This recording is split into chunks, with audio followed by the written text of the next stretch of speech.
ಸರ್ವಮಂಗಳ ಮಾಂಗಲ್ಯೆ ಶಿವೆ ಸರ್ವತ್ರ ಸಾಧಕೆ ಶರಣ್ಯೇ ತ್ರ್ಯಂಬಕೆ ದೇವಿ ನಾರಾಯಣಿ ನಮೋಸ್ತುತೆ. ವೀಕ್ಷಕ ಸ್ನೇಹಿತರಲ್ಲಿ ಪ್ರಾತಃ ಕಾಲದ ನಮಸ್ಕಾರಾದಿಗಳನ್ನು ಮಾಡ್ತಾ ನೋಡಿ, ಈ ದಿನ ಅಕ್ಷಯ ತೃತೀಯ ಶುಕ್ರವಾರ, ರೋಹಿಣಿ ನಕ್ಷತ್ರ, ತೃತೀಯ ದಿನ. ಭಾಳ ವ್ಯವಹಾರಗಳಿಗೆ ಅನುಕೂಲ, ಶುಭ ಕಾರ್ಯಗಳಿಗೆ ಸಾಧಾರಣ. ಈ ದಿನ ಶುಕ್ರವಾರ ನೋಡಿ ಬಹಳ ಬದಲಾವಣೆಗಳನ್ನು ನೋಡ್ತೀವಿ. ಯಾಕೆ ಅಂದರೆ ಮೇಷರಾಶಿಗೆ ಬುಧನ ಪ್ರವೇಶವಾಗುತ್ತೆ. ಮೇಷರಾಶಿಗೆ ಬುಧನ ಪ್ರವೇಶದಿಂದ ಬುದ್ಧಿ ಬಹಳ ಚಾತುರ್ಯತೆಯನ್ನು ಪಡೆಯುತ್ತೆ.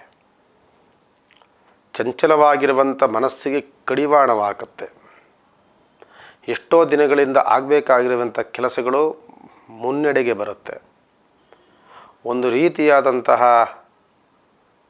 ತಿಳುವಳಿಕೆ ಅಂತೂ ಇರುತ್ತೆ. ಏನು ಮಾಡಬೇಕು ಏನು ಮಾಡಬಾರ್ದು ಅನ್ನುವಂತಹ ಒಂದು ಪಾಠವನ್ನಂತೂ ಕಲಿಸುತ್ತೆ. ಈ ದಿನ ಮೇಷರಾಶಿಯವರಿಗೆ ದೊಡ್ಡ ಮಟ್ಟದ ಅನುಕೂಲಕರ.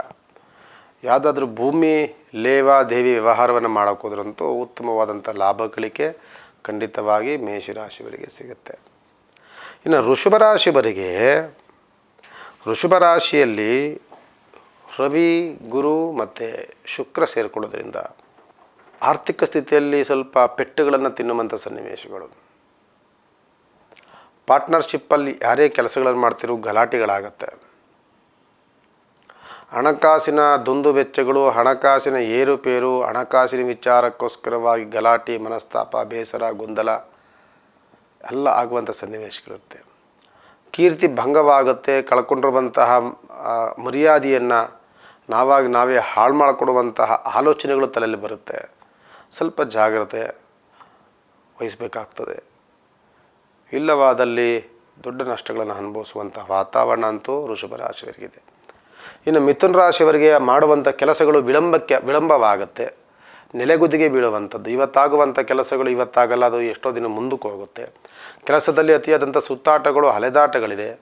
ಹಣಕಾಸಿನಲ್ಲಿ ವಿಚಾರದಲ್ಲಿ ಸ್ವಲ್ಪ ಗೊಂದಲಮಯವಾದಂತಹ ವಾತಾವರಣಗಳು ಸಿಗುತ್ತೆ. ನಿಮಗೆ ಸ್ವಲ್ಪ ಜಾಗರೂಕತೆಯನ್ನು ವಹಿಸಬೇಕಾಗ್ತದೆ. ಸ್ವಲ್ಪ ಹಣಕಾಸು ವ್ಯವಹಾರ ಇವೆಲ್ಲವೂ ಸಹ ಮೋಸ ಹೋಗುವಂಥ ಸನ್ನಿವೇಶಗಳಿರುತ್ತೆ. ಮಿಥುನ ರಾಶಿಯವರು ಜಾಗ್ರತೆ.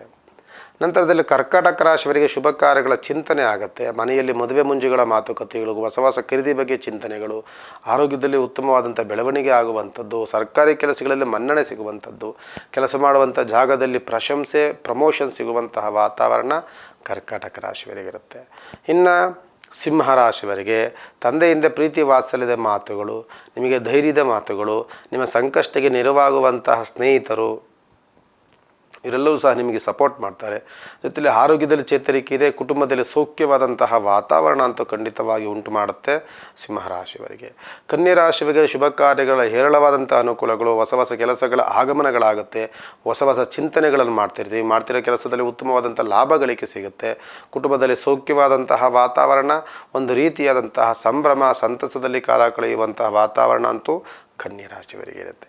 ಇನ್ನು ತುಲಾರಾಶಿಯವರಿಗೆ ಅಮೂಲ್ಯ ವಸ್ತುಗಳನ್ನು ಕಳ್ಕೊಳ್ಳುವಂತಹ ವಾತಾವರಣಗಳು, ಜೊತೆಯಲ್ಲಿ ದುಡುಕು ಸ್ವಭಾವ, ಕೋಪದ ವಾತಾವರಣ, ಕೋಪದಿಂದ ನೋಡಿದಂಥ ಮಾತುಗಳಿಂದ ಗಲಾಟೆ, ಗೊಂದಲ, ಮನಸ್ತಾಪ, ಬೇಸರ ಎಲ್ಲ ಆಗುವಂತಹ ವಾತಾವರಣ. ಅತಿಯಾದಂತಹ ತಲೆ ಓಡಿಸೋದು, ಅತಿಯಾದಂಥ ಬುದ್ಧಿವಂತಿಕೆಯಿಂದ ಹಣಕಾಸು ಬಹಳವಾದಂಥ ಫೋಲಾಗುವಂತಹ ವಾತಾವರಣ ಇರುತ್ತೆ. ಜಾಗ್ರತೆ. ನಂತರದಲ್ಲಿ ವೃಶ್ಚಿಕ ರಾಶಿಯವರಿಗೆ ಬಂದಂಥ ಸಂಬಂಧಗಳು ನಿಂತೋಗುವಂಥದ್ದು, ಸಂಬಂಧಗಳಲ್ಲಿ ಅಡೆತಡೆಗಳಾಗುವಂಥದ್ದು, ಮದುವೆ ಮುಂಜಿಗಳು, ಶುಭ ಕಾರ್ಯಗಳನ್ನು ಏನನ್ನು ಮಾಡೋಕ್ಕೂ ಸಹ ಅಡೆತಡೆಗಳು, ಗೊಂದಲ, ಬೇಸರ ಎಲ್ಲವೂ ಸಹ ಘರ್ಷಣೆಗಳು ಇವೆಲ್ಲ ಆಗುವಂಥ ಸನ್ನಿವೇಶಗಳಿರುತ್ತೆ. ಸ್ವಲ್ಪ ಜಾಗ್ರತೆಯನ್ನು ವಹಿಸಿ. ಅದನ್ನು ಬಿಟ್ಟರೆ ಆರೋಗ್ಯ ಚೇತರಿಕೆ ಆಗುತ್ತೆ.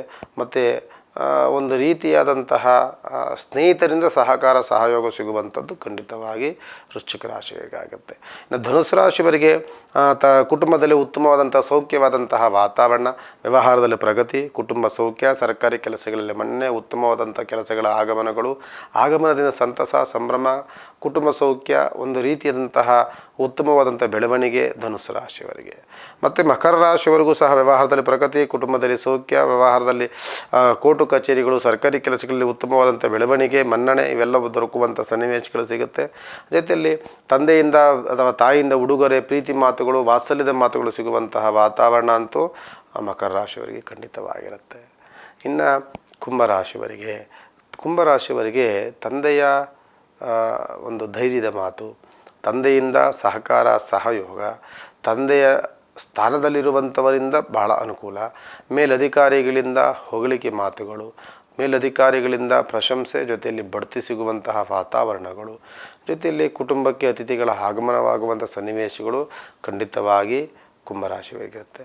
ಇನ್ನು ಮೀನರಾಶಿಯವರಿಗೂ ಸಹ ಕೆಲವು ಬಹಳ ಬದಲಾವಣೆಗಳಾಯಿತು. ಆ ಬದಲಾವಣೆಗಳಿಂದ ವ್ಯವಹಾರದಲ್ಲಿ ಪ್ರಗತಿಯನ್ನು ಕಾಣ್ತೀರಿ, ಆರೋಗ್ಯ ಚೇತರಿಕೆ ಆಗ್ತಿದೆ, ವ್ಯವಹಾರದಲ್ಲಿ ಪ್ರಗತಿ ಸಿಗ್ತಾ ಇದೆ, ಕುಟುಂಬ ಸೌಖ್ಯವಾಗಿದೆ, ಹೊಸ ಕೆಲಸಗಳ ಆಗಮನವಾಗುತ್ತೆ, ಅದನ್ನು ತೃಪ್ತಿಕರವಾದಂತಹ ವಾತಾವರಣ, ಒಂದು ರೀತಿಯಾದ ಧೈರ್ಯದ ಮಾತುಗಳು, ಅದೇ ರೀತಿಯಾಗಿ ನಿಮ್ಮ ಮನೆದೇವರು ಕುಲದೇವರಿಗೆ ಹೋಗಿ ಬರುವಂತಹ ವಾತಾವರಣ ಖಂಡಿತವಾಗಿ ನಿಮ್ಗೆ ಬೆಳ್ಕೊಂಡು ಬರುತ್ತೆ ಅಂತ ಹೇಳ್ತಾ, ವಿಶೇಷವಾದಂಥ ಸಂಚಿಕೆ ಶುಕ್ರವಾರ ಅಕ್ಷಯ ತೃತೀಯ ಆಗಿತ್ತು. ಇದರಿಂದ ಕಾರ್ಯಕ್ರಮ ಮುಕ್ತಾಯವನ್ನು ಮಾಡ್ತೇನೆ. ನಾಳೆ ದಿನ ನೋಡಿ ಶನಿವಾರ 11 ಚತುರ್ಥಿ, ಮೃಗಶಿರ ನಕ್ಷತ್ರ, ಸುಖಯೋಗ, ವಾಣೀಕರಣ ಸೂಪರ್ ಆಗಿರುತ್ತೆ. ಆದರೆ ಶನಿವಾರ ಇರೋದ್ರಿಂದ ವ್ಯವಹಾರ ಆಗೋದಿಲ್ಲ ಅಂತ ಹೇಳ್ತಾ ನಾಳೆ ದಿನ ಭೇಟಿ ಮಾಡ್ತೀನಿ. ಇವತ್ತಿನ ಕಾರ್ಯಕ್ರಮಕ್ಕೆ ನಮಸ್ಕಾರ.